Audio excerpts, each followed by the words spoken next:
Hi hello అందరికీ నమస్కారం. కథలపల్లకి ఛానల్కి స్వాగతం. ఇప్పుడు మనం మిస్టర్ యాటిట్యూడ్ పార్ట్ 9 విందాం.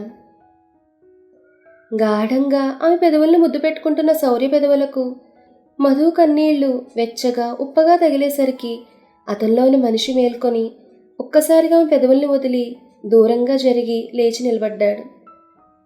అంతవరకు శౌర్య ఇస్తున్న ముద్దు వల్ల ఊపిరి పీల్చుకోవడం కష్టంగా మారిన మధుకి ఒక్కసారిగా శౌర్య దూరంగా జరగడంతో ఆమె గాఢంగా శ్వాస పీల్చుకుంటూ పెద్దగా దగ్గేసింది. దగ్గుతూ మధ్య మధ్యలో గాఢంగా ఊపిరి తీసుకుంటూ మధును చూసిన శౌర్య మనసు పశ్చాత్తాపంతో మూలిగింది. దానితో అక్కడ ఉండలేక అక్కడి నుంచి వడివడిగా డోర్ వద్దకు వెళ్ళి ఫోర్స్గా డోర్ ఓపెన్ చేసి బయటకు నడిచాడు. శౌర్య బయటకు వెళ్ళిపోవడంతో మధు కాళ్ళు రెండు దగ్గరికి చాపుకొని కూర్చుని మోకాళ్ళ మీద తలను పెట్టుకుని ఏడుస్తోంది. శౌర్య బయటకు వెళ్ళిపోవడంతో పావని వాళ్ళు లోపలికొచ్చారు. ఏడుస్తున్న మధును చూసిన పావని బాధతో ఒక్కంగలా ఆమెను చేరి గట్టిగా హత్తుకుంది. తనను హత్తుకున్న పావనిను తను కూడా రెండు చేతులతో హత్తుకుని ఏడుస్తోంది మధు. విష్ణుకు అసలు అక్కడ ఏం జరిగిందో అర్థం కాక చుట్టూ వెరిచూపులు చూస్తూ నుంచున్నాడు. అదంతా గమనిస్తున్న ఆఫీసులో వారంతా గది లోపల ఏం జరుగుంటుందో అని చెవులు కొరుక్కుంటున్నారు. రెస్ట్ రూమ్ నుండి తన క్యాబిన్లోకి వచ్చిన శౌర్య అసహనంగా సీట్లో కూర్చుని అసలు నేనేం చేశాను, తనకి బుద్ధి చెప్పాలనుకుని ఇంకేదో చేశానేంటి అనుకుంటున్నాడు. అక్కడ గదిలో ఏడ్చి ఏడ్చి అలసిపోయిన మధు లేచి వెళ్ళి ముఖం కడుక్కుని వచ్చి రెస్ట్ రూమ్ నుండి తన డెస్క్ వద్దకు వెళ్ళి కూర్చుంది. పని చేయకుండా అన్యమనస్కంగా కూర్చుని వాడికి ఎంత ధైర్యం, నన్నే కిస్ చేస్తాడా, చెత్త వెధవ, loafer, idiot, rascal, buffalo, monkey, goat అని అది ఇది అని లేకుండా అన్ని తిట్లు తిట్టుకున్నాక కాస్త రిలీఫ్ రావడంతో లేచి క్యాంటీన్ వైపు నడిచింది మధు. అది చూసిన పావని ఆమె వెనుక వెళ్ళాలనుకున్నా మధుకు కాస్త స్పేస్ ఇవ్వడం మంచిదనుకుని లేవబోయేదల్లా మళ్ళీ సీట్లో కూర్చుని వర్క్ చేసుకోవడం కంటిన్యూ చేసింది. క్యాంటీన్కి వెళ్ళిన మధు ఐస్ క్రీమ్ ఆర్డర్ చేసొచ్చి సీట్లో కూర్చుంది. మధుకి బాధగా ఉన్నప్పుడు ఐస్ క్రీమ్ తినడం అలవాటు, అందుకే ఐస్ క్రీమ్ ఆర్డర్ ఇచ్చింది. ఆర్డర్ ఇచ్చిన ఐస్ క్రీమ్ రావడంతో ఐస్ క్రీమ్ తింటూ దొంగముఖం వెధవ, అసలు అలా ఎలా నన్ను కిస్ చేశాడు, నా మొదటి ముద్దును నేను ఎంతలా ఎక్స్పెక్ట్ చేశాను, కానీ వీడంతా నాశనం చేసేశాడు. ఏ అమ్మాయి అయినా తన ఫస్ట్ కిస్ తనకు నచ్చిన వాడికి, తనను మెచ్చిన వాడికి ఇవ్వాలనుకుంటుంది. కానీ నా పరిస్థితి ఏంటి ఇలా అయ్యిందనుకుంటూ కోపంగా ఐస్ క్రీమ్ తింటున్న మధు అంతరాత్మ, మరీ అంతలా చించేయకు, వాడేం నిన్ను కావాలని కిస్ చేయలేదు, ఏదో కోపంలో ఏం చేయాలో తెలియక అలా చేశాడంతే. అయినా వాడెక్కడా నువ్వెక్కడా, నీకు అసలు వాడు కిస్ ఇవ్వడం నెవర్ ఎవర్ హ్యాపెండ్. సో ఏదో ఆవేశంలో జరిగిన విషయాన్ని అతిగా పట్టించుకుని పెద్దది చేసుకోకు. ఏదో బుజ్జి కుక్క పిల్ల కిస్ చేశాననుకుని ఫర్గట్ చేసే, అదే నీకు బెటర్. ఇంకా నువ్వు పింకీకి ఇచ్చిన ప్రామిస్ నెరవేర్చుకోవాలన్నా అదే బెస్ట్ ఆప్షన్ అని తన అంతరాత్మ తనకి హితబోధ చేసేసరికి అదే కరెక్ట్ అని మధు కూడా అనుకుని భారంగా ఉన్నా సరే ఆ విషయాన్ని అక్కడితో మర్చిపోవాలని డిసైడ్ అయి ఐస్ క్రీమ్ ఫినిష్ చేసే పనిలో పడింది. సరిగ్గా అప్పుడే అక్కడికి వచ్చాడు విష్ణు. తన ముందున్న సీట్ లాక్కుని కూర్చుంటున్న విష్ణుని చూసిన మధుకి చిరాకొస్తున్నా కూడా దాని ముఖంలో కనిపించనివ్వకుండా చిన్నగా ఫేస్ స్మైల్ చేసింది. విష్ణు మాత్రం బేలగా ముఖం పెట్టుకుని ఆమె వైపు చూశాడు.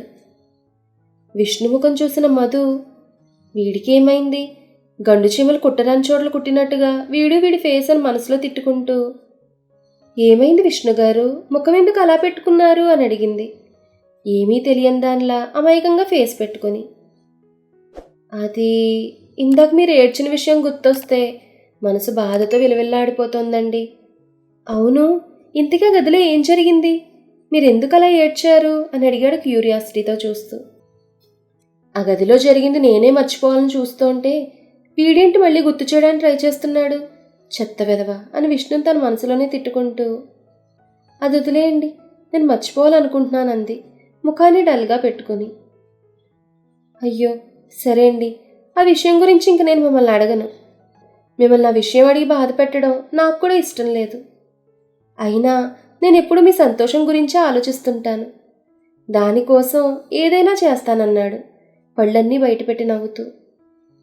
అవునా, నా సంతోషం కోసం మీరు ఏదైనా చేస్తారా అని అడిగింది కావాలనే. హా, అవునండి, మీరు చెప్పండి, మీ సంతోషం కోసం నా ప్రాణాలు వదిలేయమని చెప్పినా సంతోషంగా వదిలేస్తానన్నాడు కళ్ళు మతాబుల్లో వెలిగిస్తూ. అవునా, హౌ క్యూట్ అంది కావాలనే క్యూట్ ఎక్స్ప్రెషన్ ఇస్తూ మధు. ఆమె ఎక్స్ప్రెషన్కే పడిపోయాడు విష్ణు. అందుకే ఆమె ముఖం వైపు అలానే చూస్తూ ఉండిపోయాడు. తన్నే చూస్తున్న విష్ణు వైపు చూస్తూ, సరే అయితే ప్రాణాలు అడిగినప్పుడు ఇద్దరు కానీ ప్రస్తుతానికి ఈ బిల్లు అయితే కట్టేసేయండే అంటూ అతని చేతిలో బిల్ పెట్టి మళ్ళీ ఫేక్ స్మైల్ ఒకటి ఇచ్చి లేచి అక్కడి నుంచి వెళ్ళిపోయింది. వెళ్తున్న మధు వైపే చూస్తూ హా అని నోరెళ్ళు పెట్టాడు విష్ణు. అదంతా సీసీ కెమెరాల నుంచి చూస్తున్న శౌర్య పెదవులపై నవ్వొచ్చి చేరింది. తనే జరిగిన విషయాన్ని బీ పాజిటివ్ అనుకుని మర్చిపోయింది. ఇక నేను ఆలోచించడం వేస్ట్ అనుకుని తన మనసు నార్మల్గా అవ్వడంతో సీట్లో రిలాక్స్గా కూర్చుని ముందున్న ల్యాప్టాప్లో వర్క్ చేసుకోవడం స్టార్ట్ చేశాడు శౌర్య. మధు బై చెప్పి వెళ్ళిపోయాక చారు కూడా రెడీ అయి హ్యాండ్ బ్యాగ్ తీసుకుని ఫ్లాట్ డోర్ని లాక్ చేసి కిందకు వెళ్ళి స్కూటీ స్టార్ట్ చేసి స్కూల్కి బయలుదేరింది. స్కూల్లోకి అడుగుపెట్టిన చారు స్కూటీని పార్క్ చేస్తూ కారులో నుండి కిందకి దిగుతున్న పింకీని చూసి బైక్ పార్క్ చేసి అటుగా వెళ్ళి హాయ్ పింకీ అని పలకరించింది నవ్వుతూ. చారుని చూసిన పింకీ నవ్వుతూ గుడ్ మార్నింగ్ టీచర్ అని విష్ చేసింది నవ్వుతూ. పింకీ నవ్వు ముఖాన్ని చూస్తూ ఈరోజు చాలా హుషారుగా ఉన్నట్టున్నా, ఏంటి సంగతి అని అడిగింది చారు. ఆ మాటకి సీక్రెట్ అన్నట్టుగా దగ్గరకు రమ్మని సైగ చేసింది పింకీ. అవునా, సరే అంటూ పింకీకి దగ్గరగా వంగింది చారు. చారు చెవిలో గుసగుసగా మధు నాకు చెప్పినట్టుగానే మా డాడీ పెళ్ళి క్యాన్సిల్ అయ్యేలా చేస్తానని కాన్ఫిడెంట్గా చెప్పిందంది పింకీ. అది విన్న చారు దాని కాన్ఫిడెన్స్ ఏంటో అస్సలు అర్థం కావడం లేదు. కానీ అది చెప్పిన పని చేసినా చేయకపోయినా పింకీ బాధపడకుండా ఉంటే అంతే చాలనుకుని అవునా, వెరీ గుడ్, అయితే నువ్వెప్పుడు ఇలాగే నవ్వుతూ ఉండాలి సరేనా అంది. గత 4 రోజులుగా పింకీ డల్గా ఉండడం చూసింది కాబట్టి. ఓకే మిస్ అంటూ నవ్వుతూ పింకీ తన క్లాస్ రూమ్ వైపు పరుగులు తీసింది. వెళ్తున్న పింకీనే చూస్తూ అసలు ఈ అమ్మాయికి వీళ్ళ డాడీ పెళ్లితో వచ్చే ఇబ్బంది ఏంటో అనుకుంటూ టీచర్స్ రూమ్ వైపు నడిచింది చారు. ఆ ఫోటో అక్కడి నుంచి తీసేయండి, ఇంకా ఈ ఫోటో ఇక్కడ పెట్టండి, అండ్ ఆ వాస్ కూడా అక్కడి నుంచి తీసేసి ఈ వాస్ పెట్టండి అంటూ శౌర్య గదిలో పనివాళ్లకి చెప్పి మార్పులు చేర్పులు చేయిస్తోందను. శౌర్య గది నుంచి వస్తున్న శబ్దాలకు అటుగా వెళ్ళింది సరిత. గదిలో అను చేయిస్తున్న మార్పులను చూస్తూ శౌర్యకి చెప్పి మార్పులు చేయిస్తున్నావా అని అడిగింది చుట్టూ చూస్తూ. లేదు, అయినా 4 రోజుల్లో ఇది మా గది కాబోతుందిగా, అందుకే ఈ గదిలో ఏం ఉండాలి ఏం ఉండకూడదనే నిర్ణయాలు నేనే తీసుకుంటున్నానంది పొగరగా అను. ఆ మాటకి ఇంకా 4 రోజులున్నాయని నువ్వే అంటున్నావుగా, అది కాస్త అయ్యే వరకు కాస్త కంట్రోల్లో ఉంటే నీకే మంచిదంటూ ఆ గదిలో నుండి వెళ్ళిపోయింది సరిత. సరిత మాటలకు కోపంగా సరిత వైపు చూస్తూ ఎంత పొగరీవిడకు, చెప్తాను ఈ ఇంటి కోడలిని అయ్యాక దీని పొగరు ఎలా దించాలో అప్పుడు ఆలోచిస్తాననుకుంటూ చెయ్యవలసిన పనులను పనివాళ్లకు చెప్పే పనిలో పడిపోయింది అను. ఆ రోజంతా మధు ల్యాప్టాప్ ముందే కూర్చునుంది, ఎటూ కదలలేదు కూడా. పావని కూడా ఎందుకో మధుని డిస్టర్బ్ చేయాలనుకోలేదు. దానితో ఆమె పని ఆమె చేసుకుంటూ ఉంది. ఈవినింగ్ 7 అవుతుండగా ఆఫీస్ అయిపోవడంతో అందరూ ఆఫీస్ నుంచి బయటకు నడిచారు. డెస్క్లో ఉన్న హ్యాండ్ బ్యాగ్ తీసుకుని ల్యాప్టాప్ క్లోజ్ చేసి మధు కూడా లిఫ్ట్ వైపు నడిచింది. మధు లిఫ్ట్ బటన్ ప్రెస్ చేసి లిఫ్ట్ కోసం వెయిట్ చేస్తుంటే ఆమె వెనక ఎవరో నించునున్నట్టుగా అనిపించి వెనక్కి తిరిగి చూసింది. ఆమె వెనక ఫోన్ మాట్లాడుతూ శౌర్య నిలబడున్నాడు. అతన్ని చూడగానే ఉదయం విషయం గుర్తొచ్చి మధు కళ్ళు కోపంతో ఎరిపెక్కాయి. అది చూసిన శౌర్య ఫోన్ కట్ చేసి మధు వైపు చూశాడు. అంతలో లిఫ్ట్ వచ్చి ఆగడంతో డోర్ తెరుచుకుంది.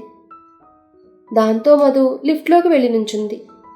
ఆమె వెనకే శౌర్య కూడా లిఫ్ట్లోకి నడిచాడు. ఇద్దరు లోపలికి వెళ్ళగానే లిఫ్ట్ డోర్ క్లోజ్ అయింది. మన తర్వాత ఏం జరిగిందనేది నెక్స్ట్ ఎపిసోడ్లో తెలుసుకుందాం. ఈ కథ మీకు నచ్చితే లైక్ చేయండి, షేర్ చేయండి, కామెంట్ చేయండి. అలాగే మన కథల పల్లకి ఛానల్ని సబ్స్క్రైబ్ చేసుకొని పక్కనే ఉన్న బెల్ ఐకాన్ని క్లిక్ చేయడం మాత్రం మర్చిపోకండి. ధన్యవాదాలు.